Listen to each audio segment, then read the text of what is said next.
America thanks you for crushing tyrants since 1776.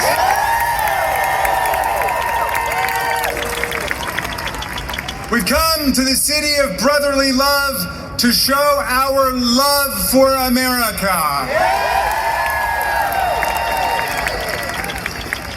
I heard Speaker Johnson talking about a Hate America rally, but that one already happened on January 6th, 2021.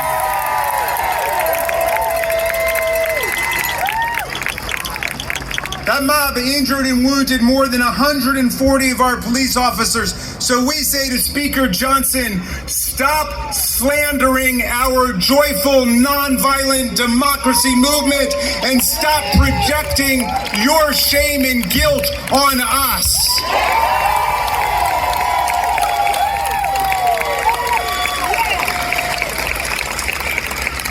We're in Philadelphia, where America was launched, where Thomas Jefferson denounced King George's long train of abuses leading to absolute tyranny. We're here in the city where we declared our independence from all the royal crimes against freedom that Jefferson itemized in the Declaration. Remember them? King George, he said, sent swarms of officers to harass our people in the streets. Sound familiar? He kept amongst us in peacetime standing armies without the consent of our legislatures.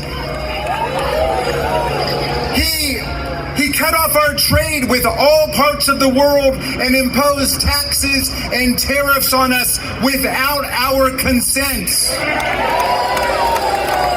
He obstructed laws for the naturalization of foreigners and refused to pass laws to encourage their migration here. He tried to make judges dependent on his political will alone. And that's why we had a revolution 250 years ago.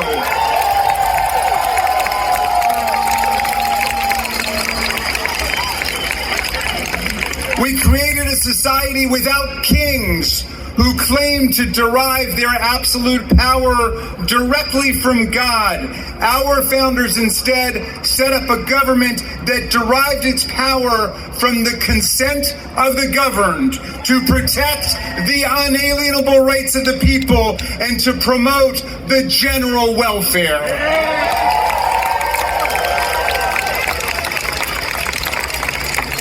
Here, that model citizen, Ben Franklin, created the post office, the lending library, public parks, and the volunteer fire department.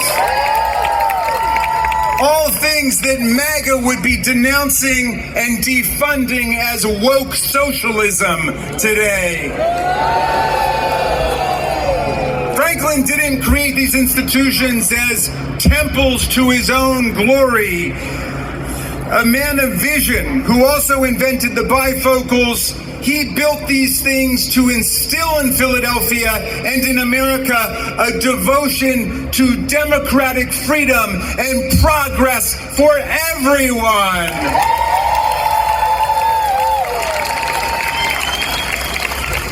During his 59 years on the throne, Mad King George invented nothing. He created nothing, and he spread nothing but tyranny, fear, and war. Kings do not invent. Kings do not create.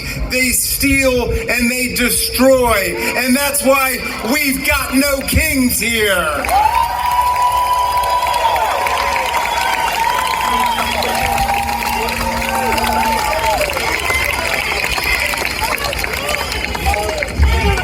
In this city, James Madison and the framers wrote behind us the world's first democratic constitution.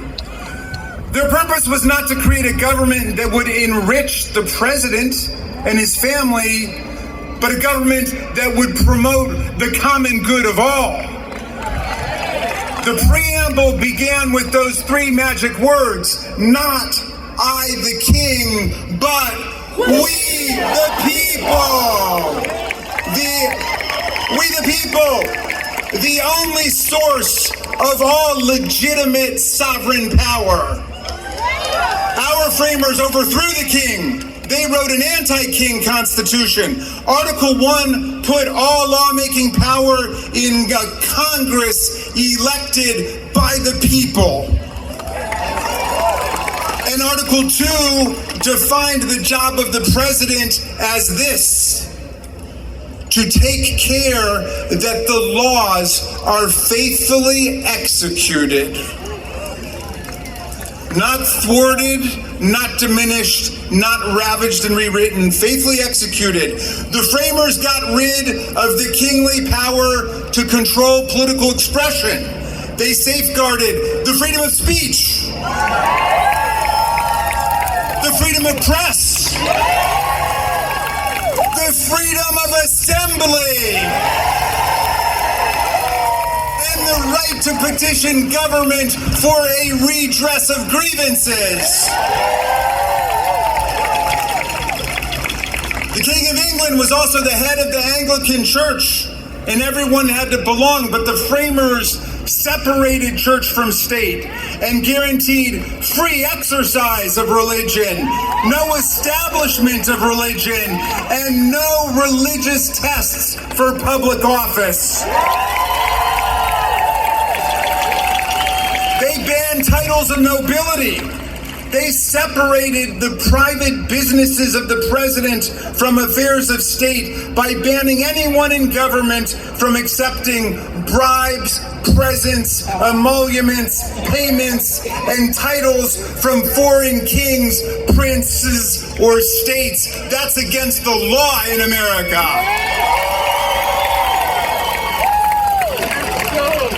We say to President Trump, all of those of us who aspire to attain to public office are nothing but the servants of the people in America.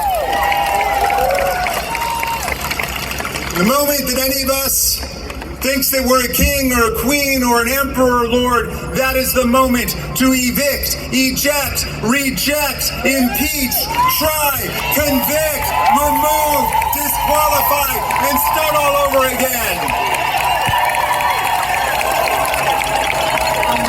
All we say to President Trump is, do your job.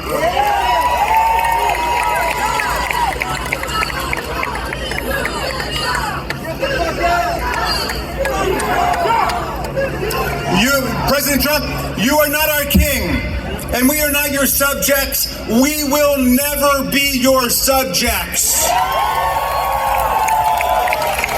We don't have a supreme leader here. We have a supreme constitution here. If you don't like the laws Congress has passed, quit your job and run for Congress to try to pass different laws. But you don't get to make up your own laws, Mr. President. You don't get to trash the real ones. And this is why you've been sued more than 400 times, and you're losing overwhelmingly in district courts and in circuit courts, both among Democratic and Republican nominated judges.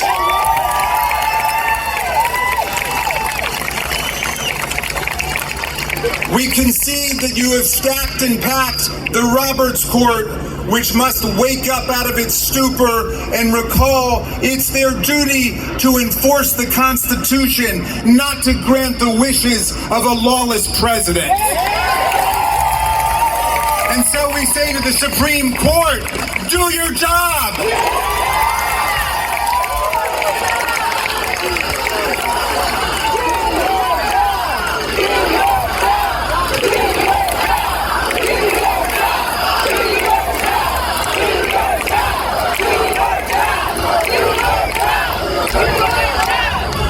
And don't forget to vote to retain those Pennsylvania judges who are doing their job.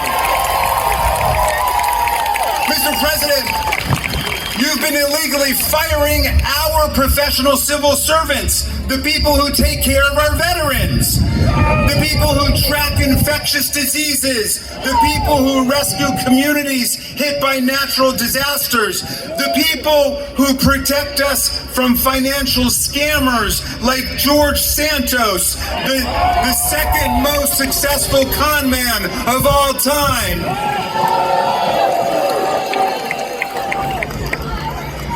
You've been gutting programs that support K through 12 special education. You've been gutting cancer research and climate science. You just commuted George Santos's 87-month sentence, and you forgave $374,000 in restitution he still owed his victims, and now you're threatening not to pay furloughed federal workers. If anyone should not be paid their salary for the last month, it's Speaker Johnson and the Republicans in Congress who have shut down the Congress and who have fled Washington to take a month-long vacation, and they're not having any town halls because they're afraid to face their own constituents. We say to the Republicans, get back to Washington, restore the people's health care, reopen the government, rehire the workers you fired, swear in Adelita Grijalva, and do your job.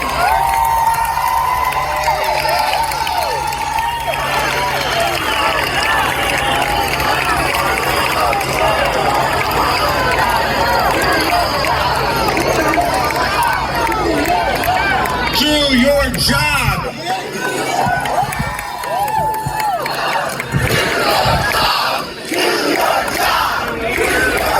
Mr. President, you're giving billions of dollars to autocrats in Argentina.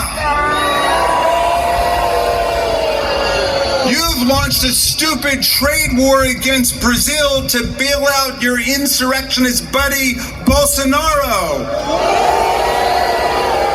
You're hiring January 6th insurrectionists who called on rioters to attack the police to come work at your Justice Department, and you're waging war on American communities with people who take $50,000 cash bribes in Cava takeout brown bags.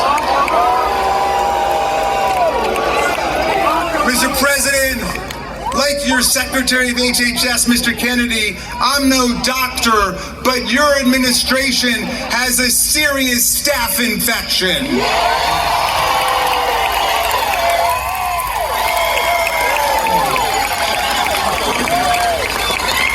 You spend the public's money gold-plating your palace and building a new Marie Antoinette ballroom to entertain the CEOs and the billionaires and the oligarchs while you cut programs that feed children.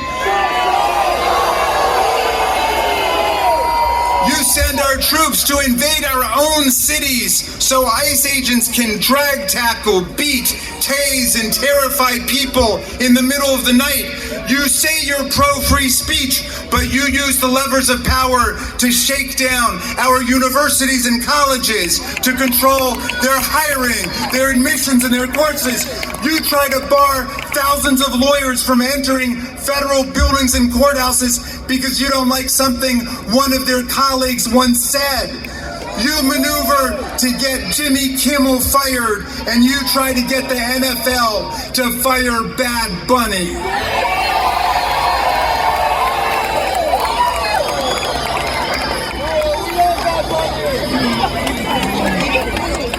You know, and anytime public officials try to use the government to actually help our people with Social Security, or the Affordable Care Act, or Medicaid, or housing, you call them communists. But that's a weird projection, Mr. President, because your best friends and political heroes are all communists. You adore Kim Jong-un, the communist tyrant of North Korea, who said you fell in love. with him, and with whom you've exchanged dozens of love letters. You love President Xi, the head of the Chinese Communist Party, whom you call smart and brilliant because you say he rules his people with an iron fist, and your heartthrob idol is Vladimir Putin, the communist bureaucrat and KGB agent turned gangster capitalist and war criminal who called the dissolution of the USSR the greatest catastrophe of the 20th century. Those are your friends, Donald Trump. And like all these dictators, you want a centralized command economy where you control and you shake down the broadcast media, big tech, the universities, the businesses, and the law firms, and where you personally anoint all the winners and losers in your corporate state. You've already put more than $3 billion in your pocket since January, and you want a small group of loyal billionaire oligarchs to run our economy, and we say no way.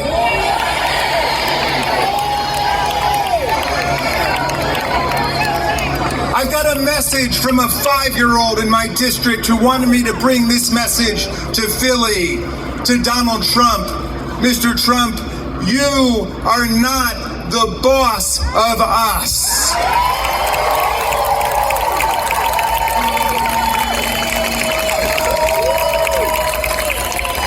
Americans are not afraid. This is the land of the free and the home of the brave. Disney realized that it had more to fear from public boycotts than from your anti-comedian shakedown. So Jimmy Kimmel is back on TV, more popular, and I think even funnier than he was before. Under our First Amendment, we've always had the right to make fun of our politicians and our presidents. We've got a First Amendment in America. The NFL knows that millions of Latino Americans are part of their audience, that Puerto Rico is part of America.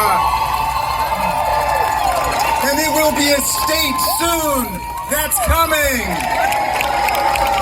And so the NFL is not going to go with MAGA. It's going to go with Bad Bunny and the vast majority of America. I'm sorry to break it to you, Donald, but America is just stronger than all the tyrants put together. Franklin and Jefferson and Madison, Abraham Lincoln, Frederick Douglass, Susan Anthony, FDR, JFK, Dr. King, Rosa Parks, Cesar Chavez. They created a country that will always resist you and will outlast you. And even the people who voted for you are turning on you now. You said you'd solve inflation on day one. Did you think we'd forget about that? The price of groceries, of housing, of healthcare is through the roof. And now you want to make it even harder for people to get health care. You know, life expectancy in America increased by more than 30 years in the last century, from 47 years old to 77 years old. And the three major factors were vaccines, clean water and clean air, and antibiotics. And your administration is waging war on 2 out of the 3. My friends, FDR said the only thing we have to fear is fear itself. So our job now is to spread the magnificent courage of these rallies to get people to more who we are. This is the land of the free and the home of the brave.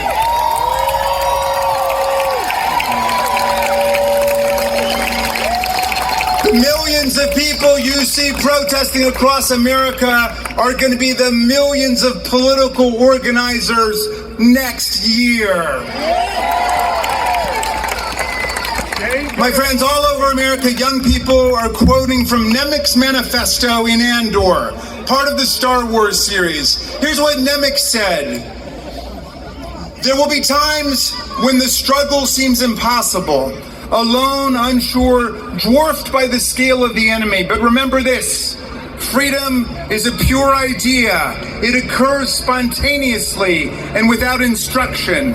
And then remember this, the imperial need for control is desperate because it's so unnatural. Tyranny requires constant effort. It breaks, it leaks. Authority is brittle. Oppression is just the mask of fear. And know this, the day will come when all these moments of defiance will have flooded the banks of the empire's authority, and then there will be one too many. One single thing will break the siege. Remember this, try. And that's the spirit also of Alexei Navalny, who died fighting for freedom in Russia. And writing from one of Putin's filthy prisons, Navalny said this, we must do what the tyrants fear the most. We must tell the truth. We must spread the truth. This is the most powerful weapon against liars. Everyone has this weapon, so make use of it. Don't be afraid of anything. This is our country, he said, and it's the only one we have. The only thing that we should fear is that we will surrender our homeland without a fight to a gang of liars, thieves, and hypocrites. Alexei Navalny. My friends, a great Marylander, Frederick Douglass, said, if there's no struggle, there's no progress. And the struggle may be moral, it may be physical, it may be moral and physical, but there must be struggle. Power concedes nothing without a demand. It never has, and it never will. Fascism will not be the end of American democracy, my friends. American democracy will always be the end of fascism. I will leave you finally with the words of the great Tom Paine, who arrived in Philadelphia in 1774, 2 years before the American Revolution. He wrote the great pamphlet of our history, which ignited the American Revolution, Common Sense. In 1776 was a tough year. Don't kid yourself. Half the people running around saying, you can't beat the greatest empire that ever existed. You can't beat the kings and the queens and the lords. But half of the people said, let's give it a try. Let's fight for freedom and democracy. Let's pledge to each other. Our lives, our property, our sacred honor. But anyway, Paine wrote another pamphlet that year called The American Crisis, and I want to quote a little passage for you. I'm going to update the language pursuant to strict instructions from Nancy Pelosi, who said Paine was a feminist and he wouldn't mind so as not to offend modern sensibilities. But he said, these are the times that try men and women's souls. The summer soldier and the sunshine patriot will shrink at this moment from the service of their cause and their country. But everyone that stands with us now will win the love and the favor and the affection of every man and every woman for all time. Tyranny, like hell, is not easily conquered, but we have this saving consolation. The more difficult the struggle, the more glorious in the end will be our victory. Let's make that victory ours, Philadelphia. Thank you. Happy No King's Day.